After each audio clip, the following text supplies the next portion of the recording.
ವಿವಾದಕ್ಕೆ ಅಡಿಗಲ್ಲು ಹಾಕಿದ ಸಚಿವ ಮಹದೇವಪ್ಪ. ಓಲೈಕೆ ಭರದಲ್ಲಿ ಮೈಸೂರು ರಾಜರಿಗೆ ಅವಮಾನಿಸಿದ್ರ? ಕರುನಾಡಿಗೆ ಮೈಸೂರು ಮಹಾರಾಜರ ಕೊಡುಗೆ ಒಂದಾ ಎರಡ? ಕೈಗಾರಿಕೆ, ಆಸ್ಪತ್ರೆ, ಶಿಕ್ಷಣ, ಮೂಲಭೂತ ಸೌಕರ್ಯ, ನೀರಾವರಿ, ಪ್ರವಾಸೋದ್ಯಮ, ಸಾಮಾಜಿಕ ನ್ಯಾಯ ಹೀಗೆ ಹೇಳ್ತಾ ಹೋದ್ರೆ ಪಟ್ಟಿ ಬೆಳೆಯುತ್ತಲೇ ಹೋಗುತ್ತೆ. ನಾಲ್ವಡಿ ಕೃಷ್ಣರಾಜ್ ಸಾಧನೆಗಳಲ್ಲಿ ಮಂಡ್ಯದ ಕೆಆರ್ಎಸ್ ಅಣೆಕಟ್ಟು ಕೂಡ ಒಂದು. ಆದರೆ ಈ ಡ್ಯಾಂ ಕಟ್ಟಿದ ಕ್ರೆಡಿಟ್ ಅನ್ನೇ ಟಿಪ್ಪು ಸುಲ್ತಾನ್ಗೆ ಕೊಡ್ತಿದ್ದಾರೆ ಸಮಾಜ ಕಲ್ಯಾಣ ಸಚಿವ ಮಹದೇವಪ್ಪ. ಕೆಆರ್ಎಸ್ ಕ್ರೆಡಿಟ್ ಟಿಪ್ಪುಗೆ ಕೊಟ್ಟ ಮಹದೇವಪ್ಪ. ಮೊನ್ನೆ ಸಿಎಂ ಪುತ್ರ, ಇಂದು ಸಿಎಂ ಆಪ್ತ ವಿವಾದ. ಇತ್ತೀಚೆಗಷ್ಟೇ ಸಿಎಂ ಪುತ್ರ ಯತೀಂದ್ರ ಮೈಸೂರು ಅಭಿವೃದ್ಧಿಗೆ ನಾಲ್ವಡಿ ಕೃಷ್ಣರಾಜ್ ಒಡೆಯರಿಗಿಂತ ಸಿದ್ದರಾಮಯ್ಯ ಕೊಡುಗೆ ಹೆಚ್ಚು ಎಂದಿದ್ರು. ನಿನ್ನೆ ಸಿಎಂ ಆಪ್ತ ಸಚಿವ ಮಹದೇವಪ್ಪ ಕೆಆರ್ಎಸ್ ಅಣೆಕಟ್ಟಿಗೆ ಅಡಿಗಲ್ಲು ಹಾಕಿದ್ದೇ ಟಿಪ್ಪು ಸುಲ್ತಾನ್ ಅನ್ನೋ ಮೂಲಕ ವಿವಾದದ ಕಿಚ್ಚೆಬ್ಬಿಸಿದ್ದಾರೆ. ಸಿದ್ದರಾಮಯ್ಯ ಅವರು ಮುಖ್ಯಮಂತ್ರಿಗಳಾಗಿದ್ದಾಗಂತ ಕೊಟ್ಟಂತ ಅನುದಾನಗಳು ಬಿಟ್ಟರೆ ಬೇರೆ ಇನ್ಯಾವ ಅನುದಾನಗಳು ಕೂಡ ಬಂದಿಲ್ಲ. ಸೊ ನಾಲ್ವಡಿ ಕೃಷ್ಣರಾಜ ಮಹಾರಾಜರು ಎಷ್ಟು ಮೈಸೂರಿಗೆ ಡೆವಲಪ್ಮೆಂಟ್ ಮಾಡಿದ್ದಾರೆ, ಅದಕ್ಕಿಂತ ಹೆಚ್ಚು ಅಥವಾ ಅದರಷ್ಟೇ ಅನುದಾನನ ನಮ್ಮ ಸರ್ಕಾರ ಸಿದ್ದರಾಮಯ್ಯ ಅವರ ನೇತೃತ್ವದಲ್ಲಿ ಕೊಟ್ಟಿದೆ.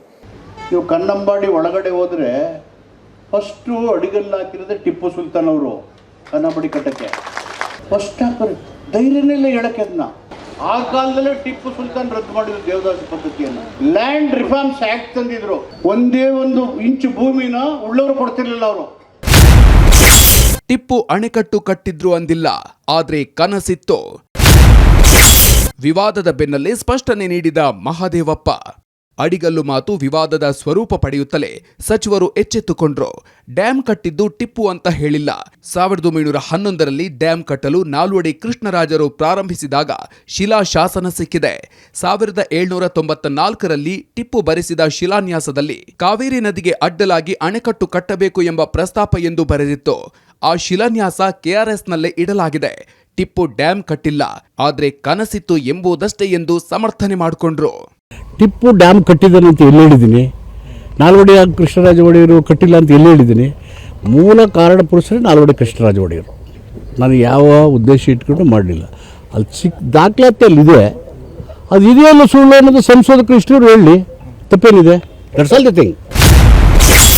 ಮಹದೇವಪ್ಪ ಹೇಳಿಕೆಗೆ ಕೆರಳಿದ ಕೇಸರಿ ಪಾಳಯ. ಸಚಿವ ಮಹದೇವಪ್ಪ ಮಾತಿಗೆ ಬೆಂಕಿಯುಗುಳಿದ ಬಿಜೆಪಿ ನಾಯಕರು. ಇದು ಓಲೈಕೆ ರಾಜಕೀಯದ ಮುಂದುವರೆದ ಭಾಗ. ಟಿಪ್ಪು ಸುಲ್ತಾನ್ 1999ರಲ್ಲಿ ಸತ್ತು ಹೋದ. ಡ್ಯಾಂಗೆ ಅಡಿಗಲ್ಲು ಹಾಕಿದ್ದು 1911ರಲ್ಲಿ. ಟಿಪ್ಪು ಸತ್ತು 112 ವರ್ಷದ ಬಳಿಕ ಡ್ಯಾಂ ಕಟ್ಟುವ ಕಾರ್ಯ ಶುರುವಾಗಿದೆ ಅಂತ ಕಿಡಿಕಾರಿದ್ದಾರೆ. ನಿಜಕ್ಕೂ ಹಾಸ್ಯಾಸ್ಪದ. ತಮ್ಮ ರಾಜಕೀಯಕ್ಕೆ ಅನುಕೂಲ ಆಗುವಂಥದ್ದು ಇತಿಹಾಸ ಸೃಷ್ಟಿ ಮಾಡೋದ ಅವಶ್ಯಕತೆ ಇಲ್ಲ. ಮತ್ತು ಇತಿಹಾಸ ತಜ್ಞರಿಗೆ ಬಿಡಬೇಕಾಗಿದೆ. ನಾವು ಯಾರು ರಾಜಕಾರಣಿಗಳು ನಮ್ಮ ರಾಜಕೀಯಕ್ಕೆ ಅನುಕೂಲವಾದಂಥ ಇತಿಹಾಸ ಸೃಷ್ಟಿ ಮಾಡೋ ಅವಶ್ಯಕತೆ ಇಲ್ಲ. ಇದರನ್ನು ಓಲೈಸೋದಕ್ಕೆ ಇಂಥ ಇತಿಹಾಸ ಸೃಷ್ಟಿ ಮಾಡೋ ಅವಶ್ಯಕತೆ ಇಲ್ಲ. ಕರ್ನಾಟಕ ಕಾಂಗ್ರೆಸ್ ಪಾರ್ಟಿಗೆ ಟಿಪ್ಪು ಸುಲ್ತಾನ್ ಕಾಂಗ್ರೆಸ್ ಪಾರ್ಟಿ ಅಂತ ಬೇಕಾದ್ರೆ ಹೆಸರಿಟ್ಕೊಂಬಿಡ್ಲಿ, ನಮ್ದೇನು ಅಭ್ಯಂತರ ಇಲ್ಲ. ಈ ಟಿಪ್ಪು ಸುಲ್ತಾನ್ ಹೆಸರಲ್ಲಿ ನಾಲ್ವಡಿ ಕೃಷ್ಣರಾಜ ಒಡೆಯವರ ಹೆಸರನ್ನ ಕಳೆದ ಒಂದು ತಿಂಗಳಲ್ಲಿ ಪದೇ ಪದೇ ತರ್ತಾ ಇರುವಂತ ಕಾರಣ ಏನು? ಇದರಿಂದ ಯಾರ ಕೈವಾಡ ಇದೆ? ಪ್ರತಿಯೊಬ್ಬರನ್ನು ಕೂಡ ಮಹಾರಾಜರ ವಿರುದ್ಧ ಈ ರೀತಿ ಹೇಳಿಕೆಯನ್ನು ಕೊಡ್ತಾ ಇರೋದು, ಅವರ ಕೊಡುಗೆಯನ್ನೇ ಅಲ್ಲಗಳಿತಾ ಇರೋಂಥದ್ದನ್ನು ನೋಡಿದರೆ ಮಹಾರಾಜರ ಬಗ್ಗೆ ನಿಮಗೆ ಒಳಗಡೆ ರಕ್ತಗತವಾಗಿ ದ್ವೇಷ ಬಂದಿದೆ. ಆ ದ್ವೇಷವನ್ನು ಇಟ್ಕೊಂಡೇ ನೀವು ರಾಜಕಾರಣವನ್ನು ಮಾಡ್ತಾ ಇದ್ದೀರಿ ಅನ್ನೋದು ಭಾಳ ಸ್ಪಷ್ಟವಾಗುತ್ತೆ ಸರ್. ಮೈಸೂರು ಜನ ಪ್ರತಿನಿತ್ಯನೂ ಕೂಡ ಧನ್ಯತೆಯಿಂದ ನೆನಪು ಮಾಡ್ಕೊಳ್ಳೋದು ನಾಲ್ವಡಿ ಕೃಷ್ಣರಾಜ ಒಡೆಯವರನ್ನ. ಮಹದೇವಪ್ಪನವ್ರು ಹೇಳಿರೋದು ಸುಳ್ಳೆ. ಓಟ್ ಸಿಕ್ಕುತ್ತೆ ಅಂದರೆ ಕೆಲವರು ಟಿಪ್ಪುನೇ ನಮ್ಮ ಅಪ್ಪ ಅಂತಲೂ ಹೇಳ್ತಾರೆ. ಮೂಡ ಸೈಟ್ ಒಡೆಯರು ಮಹಾರಾಜರಿಗೆ ಈಕ್ವಲ್ ಆಗುತ್ತಾ? ಮಾನ್ಯ ಮುಖ್ಯಮಂತ್ರಿಗಳೇ, ನೀವು ಮೈಸೂರಿನ ಘನತೆಯನ್ನು ಎತ್ತಿಡಿಬೇಕು ಅಂದರೆ ಇಂತಹ ಸುಳ್ಳು ಹೇಳುವ ಮಂತ್ರಿಯನ್ನು ನೀವು ಇಟ್ಕೊಳ್ಬಾರ್ದು.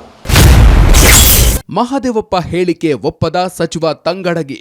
ಕೆಆರ್ಎಸ್ ಅಣೆಕಟ್ಟಿಗೆ ಅಡಿಗಲ್ಲು ಹಾಕಿದ್ದು ಟಿಪ್ಪು ಸುಲ್ತಾನ್ ಎಂಬ ಮಹದೇವಪ್ಪ ಹೇಳಿಕೆ ಸಮರ್ಥನೆ ಮಾಡಿಕೊಳ್ಳದ ಸಚಿವ ಶಿವರಾಜ್ ತಂಗಡಗಿ ಇತಿಹಾಸ ತಿರುಚಲು ಅಥವಾ ಬದಲಾವಣೆ ಮಾಡಲು ಸಾಧ್ಯವಿಲ್ಲ ಅಂತ ಟಾಂಗ್ ಕೊಟ್ರು.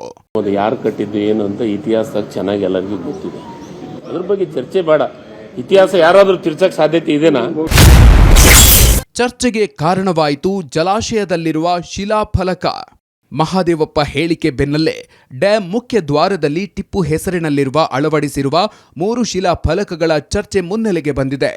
ಟಿಪ್ಪು ಸುಲ್ತಾನ್ ಭಾವಚಿತ್ರದ ಕೆಳಭಾಗದಲ್ಲೇ ಕನ್ನಡ, ಇಂಗ್ಲಿಷ್ ಹಾಗೂ ಪರ್ಷಿಯನ್ ಭಾಷೆಯಲ್ಲಿರುವ ಶಿಲಾಫಲಕಗಳಿವೆ. ಒಂದು ಶಿಲಾಫಲಕದಲ್ಲಿ 1794ರಲ್ಲೇ ಟಿಪ್ಪು ಶಿಲಾನ್ಯಾಸ ಮಾಡಿದ್ರು ಎಂಬ ಬರಹ ಇದೆ. ಆದರೆ ಇತಿಹಾಸಕಾರರ ಪ್ರಕಾರ ಕೆಆರ್ಎಸ್ಗೂ ಟಿಪ್ಪುಗೂ ಯಾವುದೇ ಸಂಬಂಧ ಇಲ್ಲ. ಟಿಪ್ಪು ಕನಸಿನ ಬಗ್ಗೆ ತಿಳಿದು ನಾಲ್ವಡಿ ಕೃಷ್ಣರಾಜ ಒಡೆಯರ್ ಶಿಲಾಫಲಕ ಅಳವಡಿಸಿ ಉದಾರತೆ ಮೆರೆದಿದ್ರು ಅಂತಾರೆ.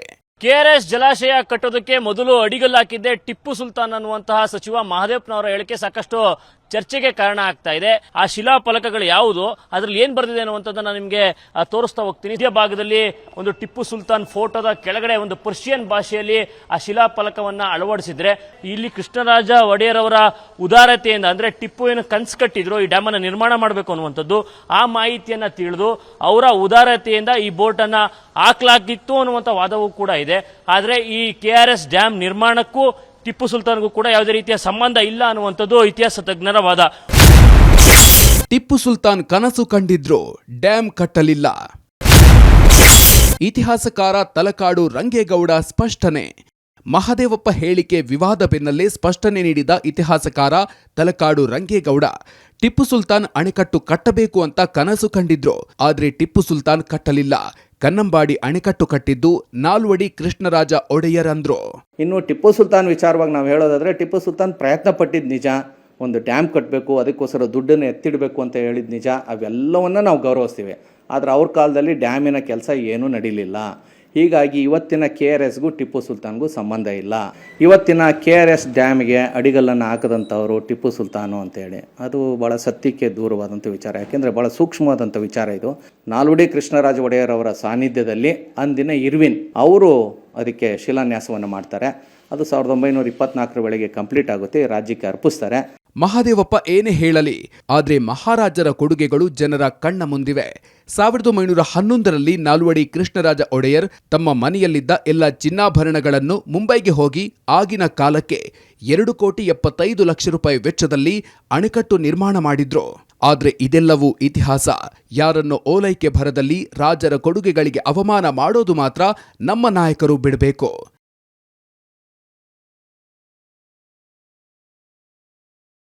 ಬ್ಯೂರೋ ರಿಪೋರ್ಟ್, ಏಷ್ಯಾನೆಟ್ ಸುವರ್ಣ ನ್ಯೂಸ್.